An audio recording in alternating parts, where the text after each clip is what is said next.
हर शहर में एक ऐसी जगह होती है जिसके बारे में अजीब अजीब कहानियां सुनने को मिलती हैं। लखनऊ शहर के एक कोने में बना हुआ था शारदा हॉस्टल, जहां छात्रों के रहने का इंतजाम था।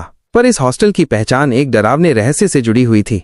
कहा जाता था कि तीसरी मंजिल का कमरा नंबर 308 भूतिया है। कई साल पहले वहां एक छात्रा ने आत्महत्या कर ली थी। तब से उस कमरे में कोई टिक नहीं पाया। जो भी वहां रहा या तो बीमार हो गया या पागल हो गया। लेकिन अब आया था आरव, एक निडर नई सोच वाला लड़का जो किसी अफवाह से डरता नहीं था। उसने जब हॉस्टल में एडमिशन लिया तो सीधा वही कमरा मांग लिया, 308। सभी ने मना किया, वार्डन तक ने समझाया, लेकिन आरव अड़ा रहा। अगर कुछ है तो देखूंगा, अगर नहीं है तो इन कहानियों का सच बाहर लाऊंगा, उसने कहा। पहली रात को कुछ नहीं हुआ। आरव ने सोचा ये सब अफवाहें हैं। दूसरी रात हल्की हल्की खटखटाहटें सुनाई दी, जैसे कोई दरवाजे पर हाथ मार रहा है। तीसरी रात कमरे में पंखा अपने आप चलने लगा, किताबें जमीन पर गिर गईं। आरव डर गया, लेकिन हार नहीं मानी। उसने कैमरा लगाया और चौथी रात रिकॉर्डिंग शुरू की।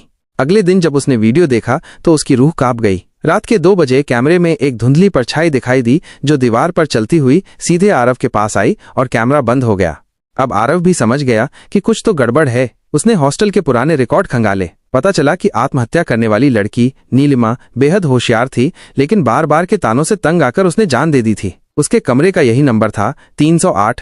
आरव ने नीलिमा की आत्मा की शांति के लिए पूजा करवाई, दिया जलाया और वादा किया कि अब हॉस्टल में किसी को मानसिक रूप से परेशान नहीं किया जाएगा। उस रात के बाद कभी कोई परछाई नहीं दिखी। कमरा आज भी है, पर अब वहां डर नहीं बल्कि सन्नाटा है, जैसे कोई अब भी वहां है, मगर शांत।